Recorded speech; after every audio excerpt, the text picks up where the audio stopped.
Hi good morning. അപ്പോൾ നമ്മുടെ ഇന്നത്തെ റെസിപ്പിയും കാണുമ്പോൾ തന്നെ മനസ്സിലായല്ലോ, ഒരു തോരൻ റെസിപ്പിയാണ്. നല്ല ടേസ്റ്റി ആയിട്ടുള്ളൊരു തോരൻ റെസിപ്പിയാണ് നമ്മുടെ അമരപ്പയറും ക്യാരറ്റും ചേർത്തിട്ടുള്ള തോരൻ. അപ്പോൾ ഇതെല്ലാവർക്കും ഉണ്ടാക്കാൻ എളുപ്പമുള്ള ഒരു റെസിപ്പിയാണ്. എല്ലാവരും ഒന്ന് ട്രൈ ചെയ്ത് നോക്കുക. അപ്പോൾ എങ്ങനെയാണ് നമ്മുടെ അമരപ്പയർ ക്യാരറ്റ് തോരൻ തയ്യാറാക്കുന്നത് നോക്കാം. നമുക്ക് നമ്മുടെ ഇൻഗ്രീഡിയൻസ് നോക്കാം. നമ്മളിപ്പോൾ ഒരു ക്യാരറ്റ് എടുത്തിട്ടുണ്ട്, അതുപോലെ തന്നെ 1/4 കിലോ അമരപ്പയർ. ഇതിപ്പോൾ 1/2 കിലോ ഉണ്ട്, ഞാൻ ഇതിൽ നിന്ന് പകുതി എടുക്കുന്നുള്ളൂ. 1/4 കിലോ അമരപ്പയർ. നിങ്ങളുടെ നാട്ടിൽ അമരപ്പയറിന് എന്താണ് പറയാന്നുള്ളത് നമ്മുടെ വീഡിയോയുടെ താഴെ ഒന്ന് കമൻറ്റ് ചെയ്യണം കേട്ടോ. പിന്നെ ഇതിലേക്ക് ഒരു 5 ടേബിൾ സ്പൂൺ തേങ്ങ ചിരവിയതെടുത്തിട്ടുണ്ട്. പിന്നെ വേണ്ടത് ഉള്ളി, പച്ചമുളക്, അതുപോലെ തന്നെ പൊടികളൊക്കെ ചേർക്കുമ്പോൾ പറയാം.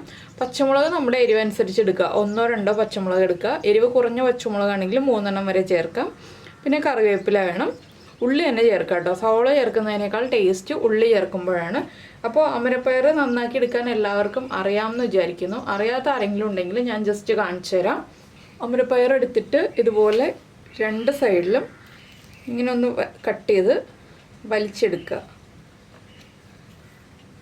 അതിൻ്റെ നാര് മാറ്റിയെടുക്കണം. നമ്മൾ ബീൻസൊക്കെ എടുക്കുന്ന പോലെ തന്നെ നാര് മാറ്റിയെടുക്കണം. ഇതുപോലെ ഒന്ന് കട്ട് ചെയ്യുക. അതിന് ശേഷം ഇങ്ങനെ വലിക്കുക. അപ്പോൾ അമരപ്പയറിൻ്റെ നാര് മാറിക്കിട്ടും. ഇനി നമ്മളിത് എങ്ങനെയാണ് കട്ട് ചെയ്യാന്ന് വെച്ചിട്ടുണ്ടെങ്കിൽ നിങ്ങൾക്ക് ഇഷ്ടമുള്ള രീതിയിൽ കട്ട് ചെയ്യാം കേട്ടോ. ഞാനിപ്പോൾ കട്ട് ചെയ്യുന്നത് ഇതുപോലെ പതുക്കെ ഒന്ന് ചരിച്ചാണ് കട്ട് ചെയ്യുന്നത്. കനം കുറച്ച് ചരിച്ച് കട്ട് ചെയ്തെടുക്കുക. കണ്ടോ? അപ്പോൾ ഇതുപോലെ നാര് വരികയാണെന്നുണ്ടെങ്കിൽ അത് ഒന്ന് എടുത്ത് മാറ്റുക. ചില അമരപ്പയറിന് നാര് കൂടുതലായിരിക്കും, അപ്പോൾ അതൊന്ന് എടുത്ത് മാറ്റുക. കനം കുറച്ച് കട്ട് ചെയ്യാൻ ശ്രദ്ധിക്കുക. അപ്പോഴാണ് നമ്മുടെ അമരപ്പയർ തോരനാണെങ്കിലും അമരപ്പയർ മെഴുക്കുവരട്ടി ആണെങ്കിലും ടേസ്റ്റ് ഉണ്ടാവുള്ളൂ. കനം കൂടിയിട്ടുണ്ടെങ്കിൽ ടേസ്റ്റ് കുറവായിരിക്കും. നമ്മളെല്ലാം ബീൻസൊക്കെ കട്ട് ചെയ്യുമ്പോഴും തിന്നായിട്ടല്ലേ കട്ട് ചെയ്യുക. അപ്പോൾ ഇതുപോലെ എല്ലാം കട്ട് ചെയ്തെടുക്കാം. ക്യാരറ്റ് കട്ട് ചെയ്യുന്നത് നമ്മുടെ സാധാരണ ക്യൂബ്സ് ആയിട്ട് കട്ട് ചെയ്യില്ലേ, ചെറിയ ക്യൂബ്സ് ആയിട്ട്, അതുപോലെയാണ് ക്യാരറ്റ് കട്ട് ചെയ്യാൻ പോകുന്നത്. ക്യാരറ്റ് ഗ്രേറ്റ് ചെയ്ത് ചേർക്കരുത്. നിങ്ങൾക്ക് ഇഷ്ടമുള്ള രീതിയിൽ ചെറുതായിട്ട് കനം കുറഞ്ഞ രീതിയിൽ കട്ട് ചെയ്ത് ചേർക്കാം. അപ്പോൾ ഞാനിതെല്ലാം കട്ട് ചെയ്ത് കഴിഞ്ഞതിന് ശേഷം കാണിച്ചു തരാം. അപ്പോൾ നമ്മൾ നമ്മുടെ അമരയ്ക്ക മുഴുവൻ മുറിച്ചെടുത്തിട്ടുണ്ട്. മുഴുവൻ എന്ന് വെച്ചാൽ ഞാൻ പറഞ്ഞല്ലോ 1/4 കിലോയാണ് നമ്മൾ കട്ട് ചെയ്തെടുത്തിട്ടുള്ളത്. മുഴുവനും കട്ട് ചെയ്തില്ല കേട്ടോ, 1/2 കിലോ കട്ട് ചെയ്തിട്ടില്ല.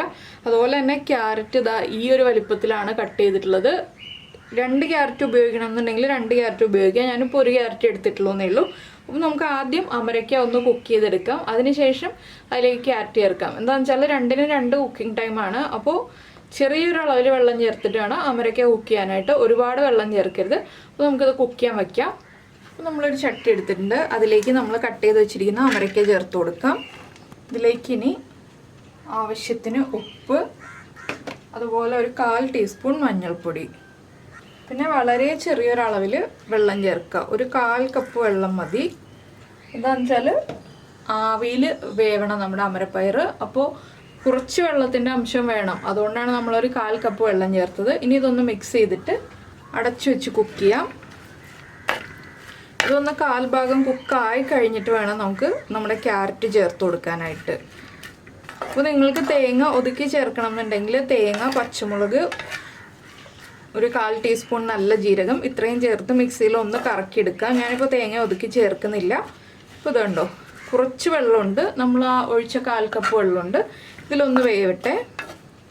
അടച്ചു വെച്ച് തന്നെ വേവിക്കണം. അപ്പോഴും നന്നായിട്ട് കുക്കായി കിട്ടുള്ളൂ. ഇതുപോലെ ഒരുമിച്ചാക്കിയിട്ട് അടച്ചു വെച്ച് കുക്ക് ചെയ്തെടുക്കാം. അപ്പോൾ നമ്മുടെ അമരപ്പയർ ഒന്ന് 1/4 ഭാഗത്തിൽ കൂടുതൽ കുക്കായി വന്നിട്ടുണ്ട്. ഇതിലേക്ക് നമുക്കിനി നമ്മൾ കട്ട് ചെയ്ത് വെച്ചിരിക്കുന്ന ക്യാരറ്റ് ചേർത്ത് കൊടുക്കാം.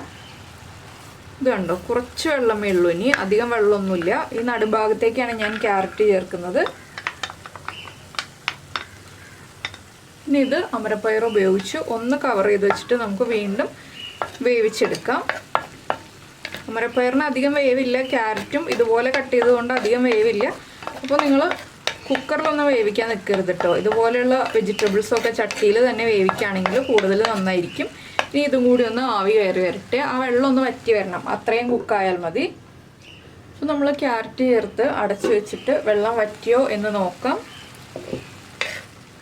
കണ്ടോ, കുറച്ചുകൂടി വെള്ളമുണ്ട്. അതും കൂടി ഒന്ന് വറ്റി വരട്ടെ. ഞാനിപ്പോൾ ഒന്ന് ഇളക്കി മിക്സ് ചെയ്ത് കൊടുക്കുകയാണ്. ഇത്രയും വെള്ളമുള്ളൂ. ഇനി ഇതൊന്ന് വറ്റി വരുന്നത് വരെ നമുക്ക് വീണ്ടും അടച്ചു വയ്ക്കാം. ഈ സമയത്താണ് നമ്മൾ തേങ്ങയൊക്കെ ഒതുക്കി എടുക്കുന്നുണ്ടെങ്കിൽ ഒതുക്കി എടുക്കേണ്ടത്. ഇതിവിടെ ഇരുന്ന് കുക്കായി വരട്ടെ. ക്യാരറ്റ് ആണെങ്കിലും ഓവർ കുക്കായി പോരുത് കേട്ടോ. ഓവർ കുക്കായിട്ടുണ്ടെങ്കിൽ നമുക്ക് കഴിക്കാൻ അത്ര ടേസ്റ്റ് ഉണ്ടാവില്ല. അതുകൊണ്ട് ഒരു മീഡിയം കുക്ക് ചെയ്തെടുക്കുക. അപ്പോൾ നമ്മുടെ അമരപ്പയറും ക്യാരറ്റും കുക്കായി വന്നിട്ടുണ്ട്. നമുക്കിനി ഇത് മാറ്റി വയ്ക്കാം. വേറൊരു ചട്ടി വെച്ചിട്ട് നമ്മുടെ തോരൻ റെഡിയാക്കി എടുക്കാം. അപ്പോൾ നമ്മൾ തോരൻ റെഡിയാക്കാനായിട്ട് ഒരു ഇരുമ്പ് ചീനിച്ചട്ടി വെച്ചിട്ടുണ്ട്. ഇതിലേക്ക് നമുക്ക് വെളിച്ചെണ്ണ ചേർക്കാം. ഒരു 2 ടീസ്പൂൺ വെളിച്ചെണ്ണ മതി. ഇതിലേക്ക് നമ്മൾ വറ്റൽമുളക് ചേർക്കുന്നില്ല. നിങ്ങൾക്ക് താല്പര്യമുണ്ടെങ്കിൽ വറ്റൽമുളക് ചേർക്കാം, അതുപോലെ ഉഴുന്ന് ചേർക്കാം, അരി ചേർക്കാം. നമ്മുടെ തോരനിൽ ടേസ്റ്റ് കൂടാനുള്ള കാര്യങ്ങൾ ചേർക്കാം. ഇതൊന്നും ചേർത്തില്ലെങ്കിലും ടേസ്റ്റ് തന്നെയാണ് തോരന്. അപ്പോൾ കറിവേപ്പില നിർബന്ധമായിട്ടും ചേർക്കണം കേട്ടോ. അത് ചേർത്തില്ലെങ്കിൽ പെർഫെക്റ്റ് ആവില്ല. ബാക്കി ഉഴുന്ന്, അരി എന്നുള്ള കാര്യങ്ങളൊക്കെ നമുക്ക് ഓപ്ഷണലാണ്. ഇതിലേക്ക് ഞാനിപ്പോൾ 1 ടീസ്പൂൺ കടുക് ചേർക്കുന്നുണ്ട്. കടുകൊന്ന് പൊട്ടി തുടങ്ങട്ടെ. അപ്പോൾ നമ്മുടെ കടുക് പൊട്ടി കഴിഞ്ഞുകൊണ്ടിരിക്കുന്നുണ്ട്. ഇതിലേക്ക് നമുക്ക് കട്ട് ചെയ്ത് വെച്ചിരിക്കുന്ന ഉള്ളിയും അതുപോലെ തന്നെ പച്ചമുളകും ചേർത്ത് കൊടുക്കാം. ഉള്ളിയും പച്ചമുളകും ചേർത്ത് ഉള്ളി ഒന്ന് ട്രാൻസ്പെറൻ്റ് ആയി വരുന്നത് വരെ ഇളക്കി കൊടുക്കുക. ഇതിലേക്ക് നമുക്ക് കുറച്ച് കറിവേപ്പിലയും കൂടി ചേർത്ത് കൊടുക്കാം. ഉള്ളി ചതച്ച് ചേർക്കണമെന്നുണ്ടെങ്കിൽ ചതച്ച് ചേർക്കാം, ഇല്ലെങ്കിൽ ഇതുപോലെ നീളത്തിൽ കട്ട് ചെയ്ത് ചേർക്കാം.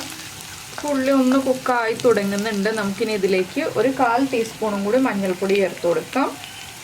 മഞ്ഞൾപ്പൊടിയും കൂടി ഒന്ന് കുക്കായി വരട്ടെ. പിന്നെ നമ്മുടെ തേങ്ങയ്ക്കും അതുപോലെ തന്നെ ഈ ഒരു ഉള്ളിക്കും ഒക്കെ ആവശ്യമായിട്ടുള്ള ഉപ്പ് ചേർത്ത് കൊടുക്കുക. ആദ്യം നമ്മൾ അമരയ്ക്ക ഒന്ന് ടേസ്റ്റ് ചെയ്ത് നോക്കുക. ഉപ്പ് കുറവാണെന്നുണ്ടെങ്കിൽ അതിനും കൂടി ചേർത്തിട്ടുള്ള ഉപ്പ് ഇതിലേക്ക് ആഡ് ചെയ്ത് കൊടുക്കണം. ഞാനിപ്പോൾ കുറച്ച് ഉപ്പ് ചേർത്ത് കൊടുക്കുകയാണ്. ഇനി നമുക്കിതിലേക്ക് എടുത്തു വെച്ചിരിക്കുന്ന തേങ്ങ ചേർത്ത് കൊടുക്കാം. തേങ്ങയുടെ ആ ഒരു പച്ചപ്പൊന്ന് മാറി വരുന്നത് വരെ ഇളക്കി കൊടുക്കുക. അമരയ്ക്ക ചേർത്തിട്ട് ഒരുപാട് ഇളക്കരുത്. അതുകൊണ്ടാണ് നമ്മൾ ഇതുപോലെ ചെയ്യുന്നത്. തേങ്ങയുടെ ആ ഒരു റോ ടേസ്റ്റ് മാറി വന്നില്ല എന്നുണ്ടെങ്കിൽ നമ്മുടെ തോരന് പെർഫെക്റ്റ് ടേസ്റ്റ് ഉണ്ടാവില്ല. അപ്പോൾ നിങ്ങൾക്ക് ജീരകത്തിൻ്റെ ടേസ്റ്റ് താല്പര്യമുണ്ടെന്നുണ്ടെങ്കിൽ ഈ ഒരു ടൈമിൽ ഒരു 1/4 ടീസ്പൂൺ ജീരകം പൊടിച്ചത് വേണമെങ്കിൽ ചേർത്ത് കൊടുക്കാം. ഇതൊരു 1 മിനിറ്റ് ഒന്ന് ഇളക്കി കൊടുത്തു വരുമ്പോൾ നമ്മുടെ തേങ്ങയും കുക്കായി വരും. അപ്പോൾ എല്ലാവർക്കും എളുപ്പത്തിൽ തോരൻ ഉണ്ടാക്കാൻ പറ്റുന്ന രീതിയാണ് ഞാനിപ്പോൾ കാണിച്ചു തരുന്നത്. നമ്മുടെ ട്രഡീഷണൽ തോരൻ റെസിപ്പികളല്ല. എന്താണെന്ന് വെച്ചിട്ടുണ്ടെങ്കിൽ അരയ്ക്കുക, ഒതുക്കുക എന്നുള്ള കാര്യങ്ങളൊക്കെ ഒഴിവാക്കിയിട്ട് എളുപ്പത്തിൽ ഇതുപോലെ തോരൻ ഉണ്ടാക്കാനാവുമ്പോൾ ബാച്ചിലേഴ്സിനാണെങ്കിലും കുക്കിംഗ് പഠിച്ചു തുടങ്ങുന്ന കുട്ടികൾക്കാണെങ്കിലും എല്ലാവർക്കും വളരെ ഈസി ആയിരിക്കും. അപ്പോൾ നമ്മുടെ തേങ്ങയൊക്കെ ഒന്ന് കുക്കായി വന്നിട്ടുണ്ട്. നമുക്കിനി ഇതിലേക്ക് നമ്മുടെ വേവിച്ച് വെച്ചിരിക്കുന്ന ക്യാരറ്റും അമരപ്പയറും ചേർത്ത് കൊടുക്കാം. ചെറിയൊരളവിൽ വെള്ളം ഉണ്ടെങ്കിലും കുഴപ്പമില്ല കേട്ടോ അമരപ്പയറിലും ക്യാരറ്റിലും. ഇനി നമുക്കിതെല്ലാം ചേർത്ത് നന്നായിട്ടൊന്ന് ഇളക്കി മിക്സ് ചെയ്തെടുക്കുക. ഇത്രയേ ഉള്ളൂ നമ്മുടെ തോരൻ്റെ പരിപാടി. വളരെ എളുപ്പത്തിൽ കഴിയും. ഈ അമരപ്പയറൊന്ന് കട്ട് ചെയ്തെടുക്കാനുള്ള ആ ഒരു ടൈം എടുക്കുള്ളൂ. അപ്പോൾ നിങ്ങളെല്ലാവരും എന്തായാലും ഇതുപോലെ തോരൻ ഉണ്ടാക്കി നോക്കിയിട്ടില്ലെങ്കിൽ ഉറപ്പായിട്ടൊന്ന് ട്രൈ ചെയ്ത് നോക്കിക്കോളൂ. നന്നായിട്ട് ഇഷ്ടപ്പെടും. ചോറിൻ്റെ കൂടെ വളരെ നല്ല കോമ്പിനേഷനാണ്. അപ്പോൾ ഇനി ഉപ്പ് ചെക്ക് ചെയ്യുക. ഉപ്പ് കുറവാണെങ്കിൽ ഉപ്പ് ആഡ് ചെയ്ത് കൊടുക്കുക. അപ്പോൾ നമ്മൾ ഉള്ളിയും തേങ്ങയും ചേർത്തപ്പോൾ അതിനുള്ള ഉപ്പ് ചേർത്തിട്ടുണ്ട്. ഇതൊന്ന് സ്പ്രെഡ് ചെയ്തിട്ട് കൊടുക്കുക, ഒന്ന് ആ വെള്ളം വലിഞ്ഞു വരാനായിട്ട്. അപ്പോൾ എന്തായാലും ഇതുപോലെ തോരൻ ഉണ്ടാക്കി നോക്കിയിട്ട് നിങ്ങളുടെ അഭിപ്രായം നമ്മുടെ വീഡിയോയുടെ താഴെ ഒന്ന് കമൻറ്റ് ചെയ്യണം കേട്ടോ. അതുപോലെ തന്നെ ഇഷ്ടപ്പെട്ട റെസിപ്പി ആണെങ്കിൽ ഒന്ന് ലൈക്ക് ചെയ്യാനും മറന്നു പോരുതേ.